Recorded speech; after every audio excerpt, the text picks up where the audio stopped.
Hi people and hello my Chili Con Carnage crew, it is Chili here from Live Listen Erased, and I'm bringing you a little bit of a special update in regards to the channel. I guess this video is for the 6 or 12 people who are going to watch this one, but I just wanted to give you an update in regards to, well, how last year went, because yeah, I missed that mark. I meant to give you an update about 2 months ago, but hey, it's February, may as well do it now, am I right? So, to begin off, I just wanted to say thank you to all the new subscribers. Welcome to the channel. I thank you all for coming over, watching the videos, and pressing a few buttons that keeps you subscribed to us.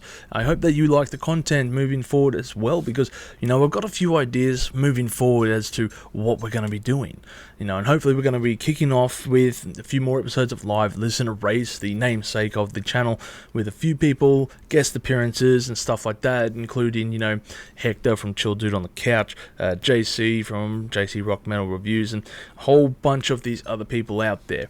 So, you know, I want to get a whole bunch of people coming in, and hopefully we can do this as maybe once a month or twice a month moving forward, and just do these long episodes where we just talk utter crap about bands and albums in particular. So I think it's a fun one to make. I always enjoyed the episodes that we do, and you know, the people that I've worked with to date, such as the Green Man, fantastic bloke, absolutely, you know, one of the most friendliest people I've met on YouTube, and always fun chatting away with him in regards to music. Go and check out his channel, by the way. I should probably just go. I'm just going to do a quick shout out to the couple of people here who have been on it. But yep. So we've got the Green Man. You know, if you want music related content, go and check his stuff out. He also does discussions in regards to literature and I think movies as well.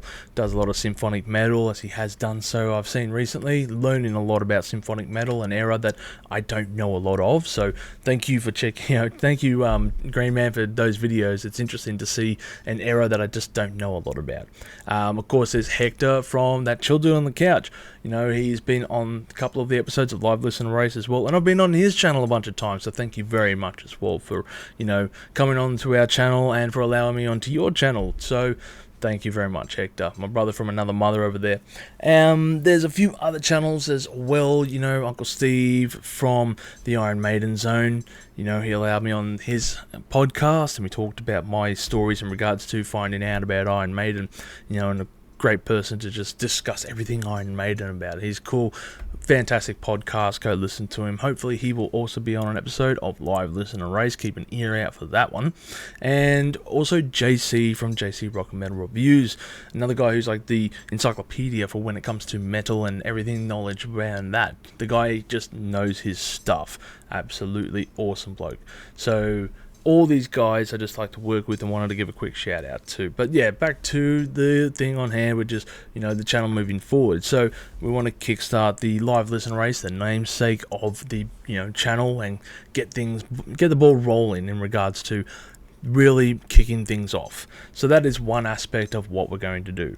The other one as well I'm working on is the Rolling Stones albums ranked, and that's every single album as discussed with Wazza. We will do this, well, try to do it every month, if that's the case, or maybe if I'm doing it every month, it's going to go for 2 years. I will try to get a video out every, I don't know, 2 to 3 weeks in regards to that. So, you know, we're moving along a little bit slower than we thought, but hopefully moving forward that we can just kick up that pace. Another one that we want to do as well is this thing I want to call what if scenarios, I guess. It's, you know, what if this happened and what if that happened. I've already done one episode on Kurt Cobain, so the episode was called What If Kurt Cobain Never Died, so check that out. And that's something I want to do moving forward, just random discussions and talk about really weird theories with music and what comes of it, I guess. Something fun to just discuss, something to think about, if you will. And of course we're doing the 5-minute reviews as always. We'll be discussing music, as never going to change, and retro reviews as always. I've got a list of many albums to be doing for retro reviews. I think there's something like 10 or 12 to come out this year.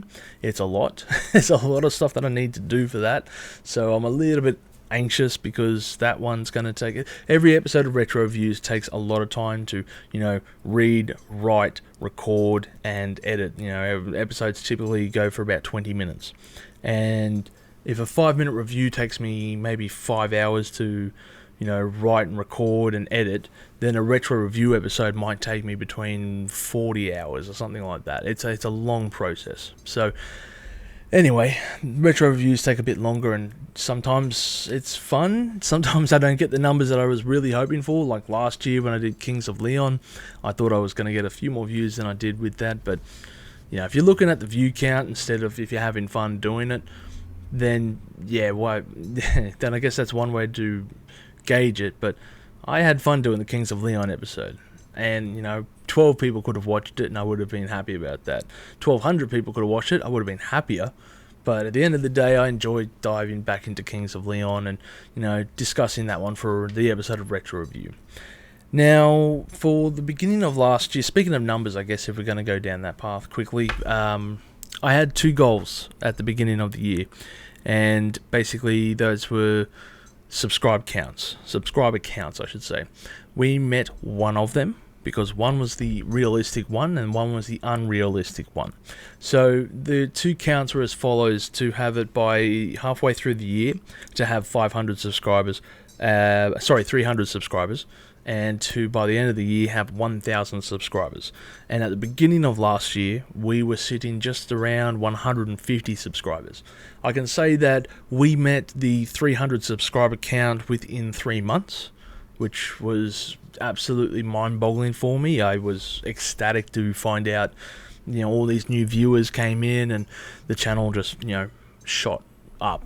And it's ridiculous how that happened. And there's one video that I'll discuss a bit later as to why it happened. So that was mind-boggling when it happened, and I beat that target by 3 months, and I felt over the moon. It felt great, and we missed the mark for the 1,000 subscribe count, and that's something that I want to get to really quickly. I want to get to 1,000 subscribers, hopefully by middle of the year this year. So that's my realistic goal, and hopefully my unrealistic goal, 3,000 subs by the end of the year, is, if we fall short by a little bit, then we're still higher than what we were probably going to be later. So, look, I don't hold myself to these numbers. I don't see it as a metric of failed or not. It's just something to gauge myself by, I guess. Something to get an idea, a rough indication, because I'm still having fun doing this. I might have slowed down my pace, and that is because of reasons. But I'm still having fun making these videos. I'm discussing things, I'm talking to people and all that. So I don't see any need to have a mad rush of subscribers and meet quotas and all this crap. So it is what it is, I suppose. YouTube is doing its thing. For many people who have watched these videos as well and took note that I had some upcoming news, and then I left that blank for a couple of months. The biggest upcoming news for me was I became a father for the first time. So that is why the videos have been a bit intermittent, and sometimes my deadlines have been missed completely. So pretty much nowadays I only get to record 1 day a week. Before I could record, 2, 3, 4, 5 times a day almost, a week, sorry. But obviously things have changed. So I've got to juggle my life, my personal life, with my YouTube career, and I wouldn't even say career, with my YouTube channel. So things get pushed to the back, and other things are more at the forefront of my mind. So I became a father, and obviously this YouTube channel has just been pushed wayside for the meantime, as I'm trying to figure out how time schedules work and everything else between juggling life. So thank you for supporting the channel in the meantime. I know it can be frustrating when I might have posted something and said, I'll come out with some news later, and I never did. Sorry about that. But now, as for the big videos of the year, or last year I should say, we had quite a few. We had quite a few big ones. I remember there was Roger Waters and his review. That was a terrible album. 5,000 views, I think it was. I was very happy to see the numbers, especially because of how quick I managed to get it out in, first of all, and how much editing was involved in that one. There was a lot of, sections there and here that were just added in. Usually a 5-minute review might just be me talking, 1 or 2 pictures, maybe something in the background. That's it. The Roger Waters one had a few cutaway jokes because I knew this album was going to be terrible. So usually when I know an album's terrible, I try to make this episode as funny as possible with jokes, because you don't want to hear me going, and the album's bad, and this is bad because XYZ. I'd rather talk and make a joke about it. I try to do that with some of the normal episodes as well, but yeah, my writing could do a lot better. Anyway, Roger Waters was one of the most successful videos of last year, and I think the Rolling Stones video as well, for Hackney Diamonds. I think they got like 2,500 views, something like that. Massive amounts of numbers. And the retro review episode for Metallica's Kill 'Em All, which I think it was like 1,000 views from memory. So, you know, we got quite a few videos last year that were, you know, 1,000 or 500 plus views.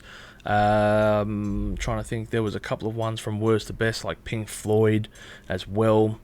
You know, Iron Maiden ranked from worst to best. All these albums that just, yeah, you know, sitting around that 1,000 view mark, and I'm very happy that people are tuning in, listening to what I'm saying, and, you know, giving feedback as well with comments. So it's just incredible to have a look at this. But without a doubt, my number one video for last year was the Leonard Skinner video, and that one skyrocketed. I remember I woke up, I made that video in a massive rush.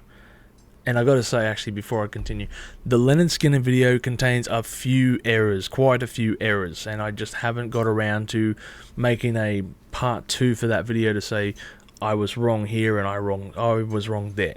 So, yeah, if you're gonna watch that one, if you haven't seen it, there are quite a few errors, and you'll notice that in the comments section too. Now, I made that video after, of course, Gary Rossington passed away. And I was initially just going to do a 3-minute short video while, you know, Gary Rossington, last surviving member of the original Leonard Skinner, has passed away. That was about it. But then it suddenly turned into this talking about the early days of Leonard Skinner and talking about the album and the albums he was on. And then I'm like, you know what? Leonard Skinner's had a crazy, crazy time in, you know, during their tenure. Why not talk about the band's history? And that's how that whole process began, because it was originally a 3 or 4 minute video that turned into something like a 26-minute video that was recorded, written and edited within 3 short days of his passing. And I think that was one of the main contributors for the success of that album, the video, was because how quick it was within the news cycle of Gary. And yeah, I released it, I put it out the first day, you know, I probably got 60 or 70 views, and thought, oh yeah, that's some pretty good numbers. And I woke up the next day and I was checking it out, and I had to double check, close the app, reopen it twice, because it said something like 10k, and I'm thinking, what, 10k? That can't be right. Yeah, I'm looking at the numbers and it had this extra 0 there. Sometimes, you know, 100 maybe, or 1,000 sometimes, but this one said 10,000. 10,000, and I'm looking at my subscriber count, and you know, something like 30 new subscribers in the space of 3 days. It was just crazy watching the numbers. So yeah, that is my number one video to date. I think it's currently sitting on 16,000 views, and there is no denying that Leonard Skinner's power is just resounding through this channel, because it makes up 10% of my viewer count. So yeah, I thank you everyone for who have seen the Leonard Skinner video, who are watching this video as well. And I just wanted to give a mad shout out to you. There is going to be a retro review episode on Second Helping, which turns 50 this year. That'll be out in a couple of months. So I just wanted to give you guys a note on that. And yes, again, I did make some mistakes on that one. So, you know, yes, it wasn't Street Fighter, it was Street Survivor, for example. That was one of the ones I can think of off the top of my head. But that is the short version, the long and the short, I guess, of the channel update for last year. And here we go for moving forward. And I guess it's going to be quiet for maybe a month, because I'm going to go on holidays. By the time this video is out, actually, I'll be overseas for a couple of weeks. So there may not be much activity, or if there is, it's going to look like a weird background going on. But, you know, so if there's not much activity, it's because I'm away on holidays. I'm probably just going to be focusing on writing for the upcoming few weeks. But other than that, I'll try not to post too much. There's some stuff in the pipelines, but that's it. So thank you for checking out this special channel update, I guess, and thank you for everyone who has supported the channel for all this time. It means so much for you to come and watch me and even watch these channel updates, and it just means a lot to me. I didn't think I would ever get it to the numbers that I'm at the moment. I'm very happy with the numbers that I've got. Anything beyond this is just, gives me the biggest smile. I just didn't think I could get anywhere to where I'm at the moment. So again, thank you for checking out the channel and subscribing, and for all your support from this year and the years prior. Let's move forward and talk some more music.